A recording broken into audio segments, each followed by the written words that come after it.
I think one thing that scholars have started to show is that the story has always been a lot more complex than just simple, uh, what shall I say, opposition between science and religion. We know now, for instance, that the medieval church was far from being science hostile, very science sympathetic, and a great deal of science was done in the monasteries and under the banner of the Catholic Church, including, of course, let us not forget Copernicus. Copernicus wasn't ordained, but he was in minor orders, I think, so he was a cleric, and he certainly died in good odour. So, as I say, one thing I think we now know is that the story has always been much more complex. I mean, Giordano Bruno is often held up as somebody who was burned at the stake for being a Copernican, for believing that the sun was at the centre. But it's much more likely that Giordano Bruno was, in fact, burned at the stake for his belief in the plurality of worlds and his belief that the universe was inhabited by other beings. And this was taken, I think, with some reason to be heretical. So, as I say, whether Giordano Bruno was quite the martyr to science that he's often taken, I think, is another matter. And now, of course, we're starting to look at the Galileo story. And, I mean, people are starting to suggest that Galileo's problems were not so much the Copernicanism, but the way that he was portraying it and certain facts like that he fell out of favour with the Pope and that the whole story is a lot more complex than simply science versus religion, and poor old Galileo got caught. And the Darwin story as well, certainly a lot of religious people, I mean, were quite happy to accept some form of evolution. So it's by no means the case, even with Darwin, that there was just simple black and white. So as I say, I think the fact is that right from, well, let us say for the last 400 years, there hasn't really been an official position on science versus religion. There certainly hasn't been an official church sanctioned, either Catholic or Protestant, position of here's science and it's a bad thing and here's religion and it's a good thing. I mean, there's always been a range of views, from certainly from some religious people who are very unsympathetic to science to some religious people who are very sympathetic to science. And there's a lot of argument to suggest that Calvinism and Puritanism generally was in fact the motive force behind the scientific revolution. So as I say, I think what we now see is that the story has always been a lot more complex than simple black and white, here we are, here they are, and we'll never get together.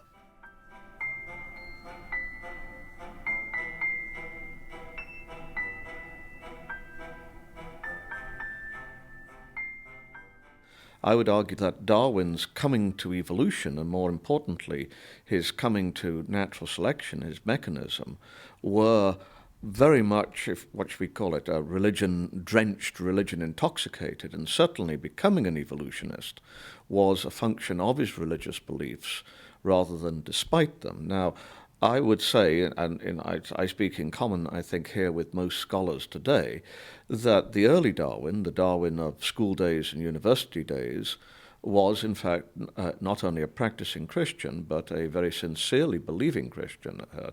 At one point he remarks how people used to tease him on the early part of the Beagle voyage, which started in 1831. They used to tease him about his taking the Bible so literally. It's pretty clear that during the 1830s, Darwin's beliefs changed, matured, evolved, or whatever you want to call it, from a belief in Christian theism, that is to say, a God who is prepared to intervene miraculously in the creation, to more of a kind of deism, which in fact was very much a family tradition. I mean, the Wedgwoods, his mother's family, were Unitarians. That is to say, he started to believe much more strongly in a God who was an unmoved mover. And I think that when he became an evolutionist, which was pretty clearly because of the distribution of the birds and the reptiles on the Galapagos, it was because he couldn't see any other reason to explain this distribution other than through evolution. And I think basically he said, well, my God wouldn't have been so stupid to have done it in any other way. So as I say, I think his becoming an evolutionist was probably because of his religious beliefs, although by this time they were not Christian theistic beliefs, but more what is known by scholars as deistic beliefs, that is to say, God as unmoved mover.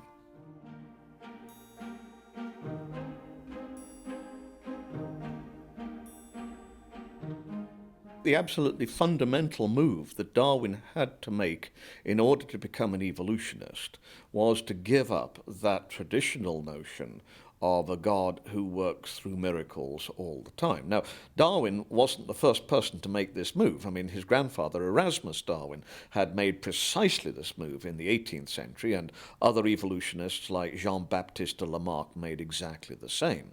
So it's absolutely fundamental for Darwin to make this move. I should say that this was a move which quite a few people were making in the 19th century, a number of reasons why they were doing this, not the least of which was the success of the Industrial Revolution. A metaphor which comes up again and again and again is the British are superior to everybody else because they make things through machines rather than by hand.